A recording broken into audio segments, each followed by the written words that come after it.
CEM-vivant.com pour mieux vivre avec les ondes électromagnétiques de notre quotidien.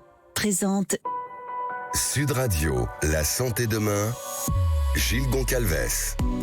Bonjour et bienvenue sur Sud Radio dans l'émission La Santé Demain, une émission qui donne la parole aux acteurs de la santé, de la médecine en général et de la santé au naturel en particulier. Aujourd'hui, on va parler de périménopause, de ménopause et de phytothérapie clinique, c'est-à-dire de la médecine par les plantes, avec le docteur Marie Coupleux. Bonjour. Bonjour Gilles. Vous êtes docteur en pharmacie, vous êtes formé en naturopathie et aromathérapie à l'université de Paris 13. Vous êtes formé à l'endobiogénie, qui est de la phytothérapie clinique, je précise. Vous alternez entre une pratique de consultation au cabinet et la pratique en tant que pharmacienne en officine spécialisée à Paris. Vous êtes enfin chargée de cours en phytothérapie et aromathérapie dans plusieurs universités et également formatrice au sein de l'Institut d'endobiogénie, médecine préventive et intégrative. Donc on entend parfois différents termes, périménopause, préménopause, ménopause, postménopause. Mais qu'est-ce que cela signifie ? Commençons par la périménopause. Alors, la périménopause, déjà, c'est un terme qui est médical. Et ce qu'on entend aussi beaucoup partout sur les réseaux et ce que la femme va utiliser comme terme, c'est pas forcément périménopause, c'est « je suis en préménopause ». En fait, c'est la même chose, globalement. Préménopause étant le terme plus populaire, plus vulgarisé, en fait, pour le grand public. Alors, la périménopause, c'est quoi ? Déjà, il faut savoir que c'est un phénomène qui est naturel, c'est quelque chose qui est physiologique et qui va traduire une période plus ou moins longue pendant laquelle la femme va avoir des variations hormonales qui vont conduire en fait ces variations à l'arrêt des règles, donc des menstruations, et donc de la capacité que va avoir la femme à ovuler et donc à procréer. Donc c'est ça la périménopause. À côté de ça, on a la ménopause. Donc la ménopause, c'est l'arrêt total des cycles. Donc la femme n'a plus de règles. Et donc, le fait que l'ovaire ne produise plus de follicules et donc d'ovocytes, et donc l'arrêt total de la procréation. C'est quoi, c'est 12 mois sans règles ? C'est ça. Alors, la définition médicale, c'est pour qu'on confirme une ménopause à une femme, il faut qu'elle ait 12 mois sans règles. Parce que, évidemment, pendant la période de périménopause, comme on a des variations hormonales, on peut avoir des cycles qui sont plus longs, donc de 60 jours, 65 jours. On peut avoir 6 mois sans règles et puis hop, ça revient. Mais il suffit qu'il y ait un cycle qui revienne et on n'est toujours pas en fait ménopausé. On est toujours dans la fameuse période périménopause. Voilà. D'où le nom périménopause. Voilà, on est autour de la ménopause. Et puis vous avez en fait le dernier terme, alors qui n'est pas forcément très utilisé, mais qu'on peut trouver, qui est la post-ménopause. Et bien là, c'est quand vraiment on a donc passé 1 an sans règles et on définit la femme comme ménopausée. Donc elle n'a plus cette capacité en fait à procréer. D'accord, donc on a fait le tour, périménopause autour, ménopause c'est le moment fatidique et post-ménopause c'est tout ce qui se passe après, voilà. Avec tous les changements que ça comporte. Quels sont ces changements par exemple ? Alors déjà, il y a déjà des changements avant d'être en ménopause. Quand on parle de la périménopause, en fait, ces variations de cycle vont générer chez la femme un certain nombre de symptômes, alors qui sont plus ou moins marqués en fonction de la femme, bien évidemment. Ouais. C'est lié en fait aux ovaires qui fonctionnent moins bien, donc on a moins de progestérone dans un premier temps, donc on a des cycles qui vont éventuellement se raccourcir. On va avoir un syndrome prémenstruel qui va être plus marqué, donc on peut avoir des douleurs au niveau des seins, on peut avoir un ventre qui est plus ballonné. Plus d'irritabilité. Voilà, j'allais arriver. Des troubles de l'humeur qui ne sont pas forcément contrôlables par la femme, je préfère le dire, pour les hommes. C'est-à-dire que, mais on le sait. Oui, mais c'est bien de leur dire, parce que des fois, c'est aussi une période qui est difficile à gérer pour les accompagnants. Et il faut bien comprendre que la femme, elle n'a pas forcément d'emprise là-dessus. Ça veut dire que les hormones, on ne peut pas agir dessus. Et donc, on voit son comportement changer sans pour autant pouvoir contrôler en fait la vague d'agressivité qui arrive au bout de 10 minutes ou la déprime juste avant les règles qui arrive. Donc, c'est important de le souligner. Voilà, c'est assez paradoxal. Et c'est aussi une période qui est hyper difficile à gérer pour la femme parce qu'en fait, elle se voit changer et elle n'a pas la main dessus. Parce qu'en fait, c'est ses hormones et c'est son corps c'est la nature. Du coup, elle n'a pas la main dessus. Donc parfois, c'est un peu... ça fait peur. Ça fait peur, puis on ne sait pas vers quoi on va aller. Perte de contrôle. Ouais, perte de contrôle. Puis en plus, ça se passe à un âge un peu particulier puisqu'on est... La périménopause, ça varie en fonction des femmes, mais en général, c'est 47, 48, 49, 50, 51. Puis après, on a la ménopause qui va arriver autour de la cinquantaine. Et donc, c'est une période en fait particulière où la femme sent que sa féminité lui échappe. En plus, les réseaux sociaux véhiculent quand même beaucoup de choses. Les enfants, il y a des problématiques, les enfants ont grandi, donc ils vont éventuellement partir, ce qui est normal, et c'est une bonne chose. Donc on a ce qu'on appelle le syndrome du nid vide, donc les enfants quittent le nid familial, et la femme va se retrouver non seulement avec des hormones qui baissent, un corps qui peut changer parce que justement l'organisme va s'adapter à cette baisse hormonale, on va se retrouver avec son conjoint, et parfois le fait d'avoir des enfants, ça masque des dysfonctionnements dans le couple pendant des années.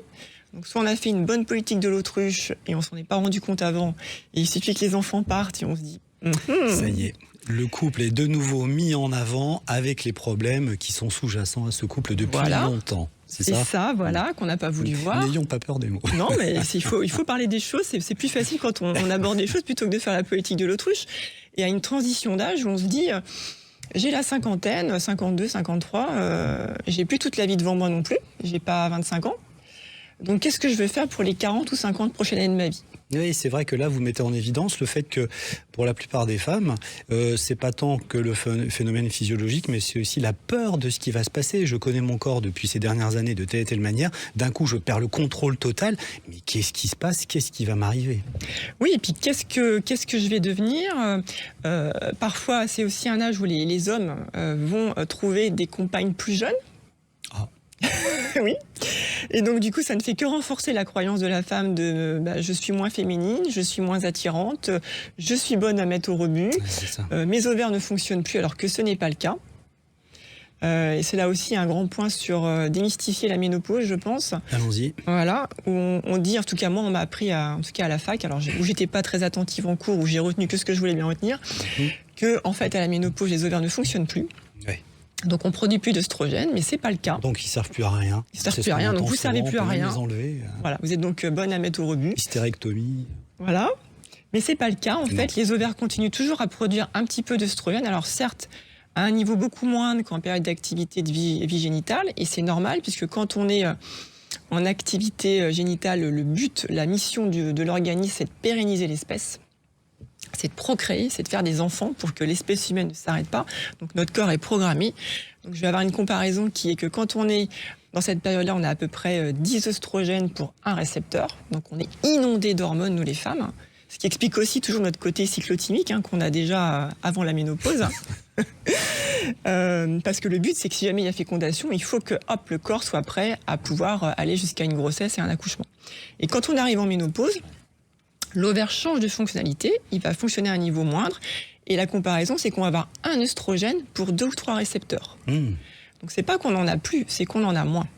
C'est ça. Donc les femmes, déjà, vos ovaires continuent à fonctionner. Et le corps va s'adapter, bien évidemment, parce que la différence entre 10 et 1, c'est énorme, et donc il va trouver une adaptation qui s'appelle l'aromatisation. Donc on va utiliser une enzyme qui s'appelle l'aromatase. Testostérone qui se transforme en oestrogène. Voilà, on va prendre les androgènes, donc plutôt les hormones masculines, on va faire la DHEA, l'androsténione, et on va la transformer en œstrone, qui est un œstrogène un peu moins performant que l'œstradiol, mais qui va avoir son rôle. Ouais. Et ça explique aussi pourquoi les femmes, dans ces périodes-là, se plaignent parfois d'avoir un peu des signes de virilisation. Donc vous entendez des femmes qui vous disent « j'ai des poils qui poussent, j'ai du poil au menton », la voix qui peut devenir un peu rauque. Et puis surtout, la grosse problématique de la périménopause et de la ménopause, c'est la prise de poids. Ouais, c'est ça. Donc en plus, on perd sa féminité et en plus, on grossit. Alors on va reprendre ça tout de suite, cher docteur Marie Coupleux. CEM-vivant.com pour mieux vivre avec les ondes électromagnétiques de notre quotidien. Présente Sud Radio, la santé demain, Gilles Goncalves. De retour avec le docteur Marie Coupleux, nous étions en train de parler de périménopause, de ménopause, de post-ménopause, de l'adaptation du corps et de la virilisation. On peut reprendre ce point-là, s'il vous plaît. Oui, on n'avait pas fini. On parlait poil. Donc effectivement, le poil de grand-mère, des fois, on entend les femmes dire j'ai des poils de grand-mère. Voilà, c'est lié donc à l'aromatisation. Mais il y a un autre problème, un autre facteur qui rentre en ligne de compte, c'est la fameuse prise de poids, qui n'est plus en fait la prise de poids gynoïde qu'on a justement pendant cette période d'activité génitale où on va prendre plutôt des hanches. Et les femmes se plaignent de dire mais je prends du ventre alors qu'avant j'avais pas de ventre. Donc ça rajoute aussi à l'inconfort de la femme. Et donc là, ce qui se passe, justement, c'est comme on n'a pas assez d'œstrogène, on va aller chercher les hormones mâles, donc les androgènes, et on va donc du coup avoir la même problématique que les hommes, c'est-à-dire commencer à prendre du poids au niveau donc de la masse abdominale. Et le but de cette prise de poids, c'est toujours en fait au niveau du tissu adipeux, on a beaucoup d'aromata, cette fameuse enzyme, et donc on va transformer en fait les hormones mâles qui sont présentes dans ce tissu adipeux en œstrone pour combler en fait ce manque en œstrogène. Alors ce manque en oestrogène peut aussi se traduire par plein d'autres symptômes psychologiques, le brouillard mental par exemple, la fatigue. Oui, alors évidemment que, étant donné que l'organisme passe d'un niveau important à un niveau plus faible, il y a toute une dynamique endocrinienne qui est perturbée et qui demande une grande phase d'adaptation. Donc la femme peut effectivement avoir du brouillard mental, donc on sait qu'on a des récepteurs aux œstrogènes aussi dans le cerveau. Elle peut se plaindre de fatigue, en général c'est assez récurrent. Il faut quand même bien savoir que pour aller produire ces fameuses hormones mâles, on passe par la DHEA. La DHEA elle est produite par la corticosurrénale, qui est la grosse glande de l'adaptation. Au niveau des reins. Voilà, donc on produit moins de cortisol, puisqu'en fait on va avoir un espèce de transfert de la production au niveau de la corticosurrénale via la DHEA. Et le cortisol, c'est quand même l'hormone du stress, entre guillemets, c'est-à-dire celle qui va nous permettre d'avancer, de nous adapter en fait tous les jours à toutes les choses qui ne sont pas en fait correctement normées ou dans nos habitudes. Donc effectivement, la femme peut avoir de la fatigue. Et puis le fait d'avoir moins d'œstrogène, c'est une recherche d'équilibre, d'un nouvel équilibre qui va se mettre en place progressivement et qui fatigue énormément. Le sommeil également est impacté, les muqueuses. Oui, alors on sait que variées. L'atrophicité des muqueuses, en fait, elle est grandement liée à l'imprégnation œstrogénique. Donc on va avoir un problème de ce côté-là, c'est quasiment obligatoire. Donc en fait, j'invite les femmes à prendre grand soin d'elles, à s'occuper d'elle et si possible bien avant l'arrivée de la ménopause, c'est-à-dire à devenir un peu égoïste, parce qu'il faut préparer en fait son organisme. Sur tous les problèmes de trophicité, on va trouver toutes les supplémentations en huile vierge, première pression à froid, que ce soit par voie orale ou en massage, avec notamment, moi j'adore l'huile d'argousier, hyper riche en oméga 3, 6, 7 et 9, donc c'est vraiment une pépite. Au niveau donc du vagin, parce que c'est aussi un des gros problèmes en fait de la ménopause et surtout de la post-ménopause, parfois il va falloir avoir recours à des aides qui peuvent être naturelles, avec des ovules qu'on peut faire fabriquer avec des huiles essentielles qui vont avoir une action œstrogène-like, donc toujours vérifier s'il y a des contre-indications ou pas, mais on aura le cyprès, on aura la sauge éventuellement qui peuvent aider. On aura l'introduction, pareil, dans le vagin de capsules d'huile d'onagre ou de bourrage qui peut s'effectuer par la femme. Et puis, on a toujours des gels qui sont moins naturels, mais qui contiennent de l'acide hyaluronique et qui peuvent toujours, en fait, de permettre à la femme, en tout cas, d'avoir un confort quotidien. Bien sûr, donc je précise quand même qu'il faut consulter au préalable. On ne s'automédicamente pas tout seul. Oui. Il y a aussi beaucoup de problèmes ostéo-articulaires, parce que les récepteurs aux oestrogènes, il y en a partout, y compris dans les articulations. Oui, et on sait que l'arrivée de la ménopause, voilà, on a une recrudescence de capsulite, de tendinite. On a une raideur les femmes s'en plaignent, d'ailleurs elles disent le matin, quand je me lève, je ne sais pas ce qui se passe, mais je n'arrive pas à déverrouiller mon corps. Les œstrogènes, c'est ce qui nous donne toute notre souplesse. C'est pour ça que les femmes sont plus souples que les hommes. Et c'est ce qui permet à la femme justement d'avoir un corps qui se transforme pendant la grossesse et d'avoir un bassin qui va s'ouvrir pour l'accouchement. C'est ça, autrement s'il n'y a pas de dilatation, c'est ça, voilà. Compliqué. Et donc du coup, la ménopause, il faut la préparer avant avec d'abord du sport. Puis on sait que c'est important, même pendant la ménopause, d'avoir toujours une activité physique douce, mais régulière. Et si elle peut être quotidienne, ça sera encore mieux, avec du pilates, avec du yoga, avec du vélo, des sports doux, de la marche. Et puis on va avoir tout le régime alimentaire pour apporter notamment des protéines, du collagène. Donc on va trouver nos mauvaises habitudes alimentaires, puisque les femmes travaillent, donc cuisinent moins. Et on essaiera de revenir à ce que nos grands-mères faisaient, donc au bouillon d'os, au bouillon de carcasse, pour avoir du collagène et de la gélatine.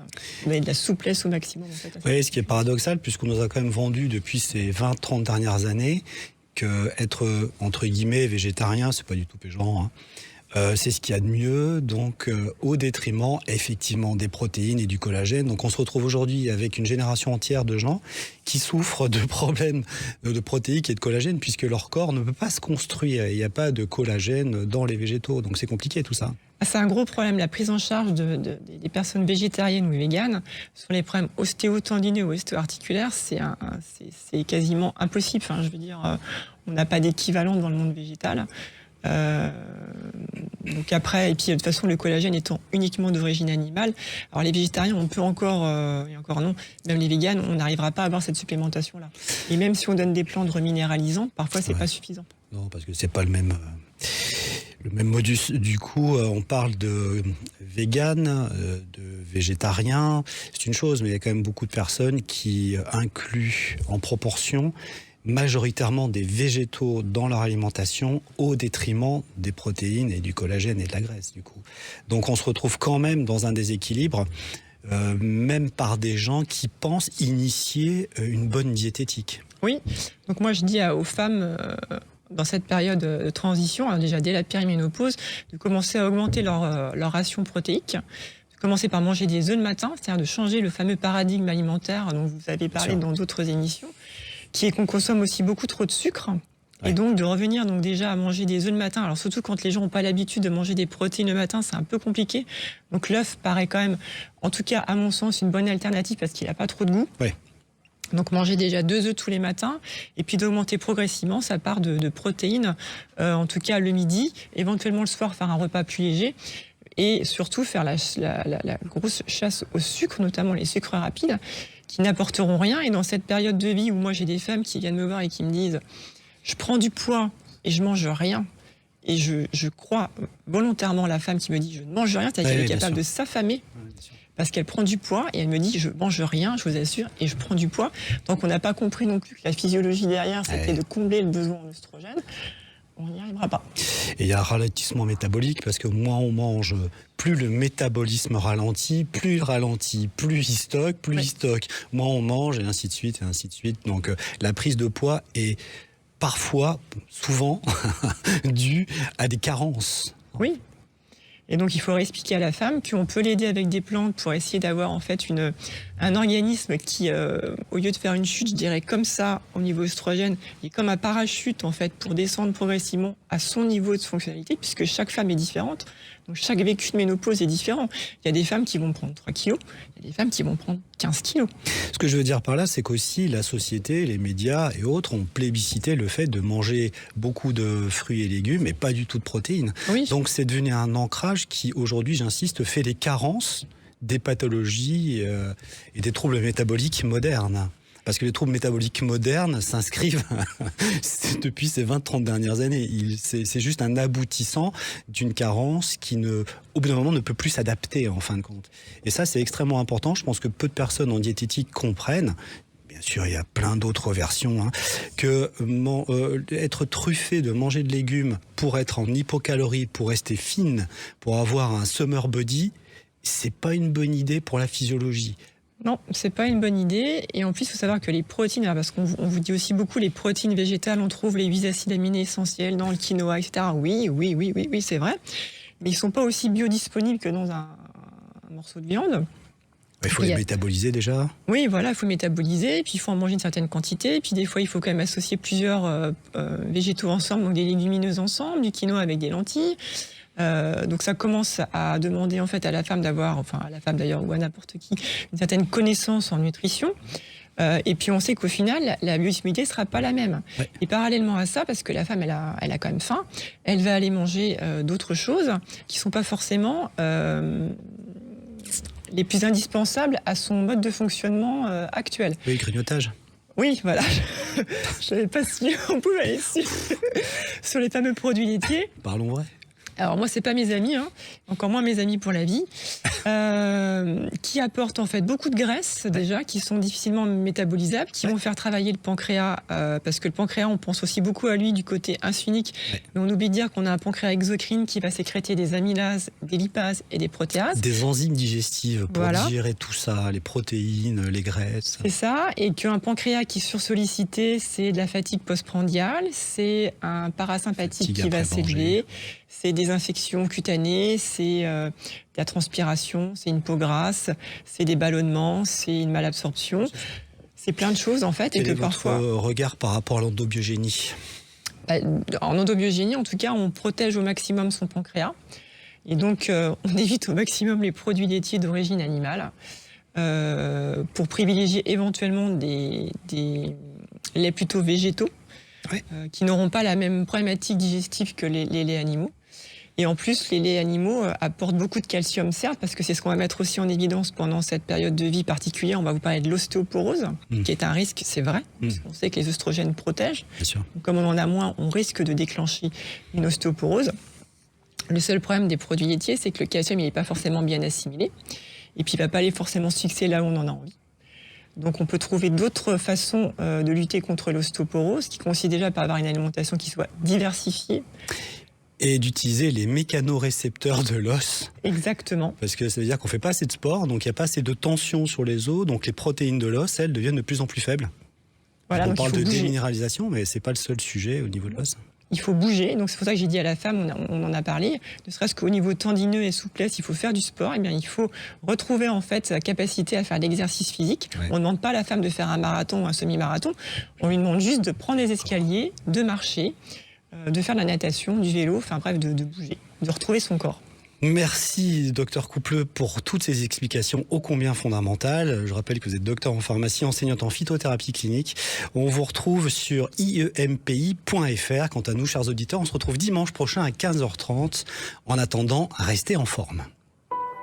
Sud Radio, la santé demain, Gilles Goncalves. Vous a été présenté par CEM-vivant.com pour mieux vivre avec les ondes électromagnétiques de notre quotidien.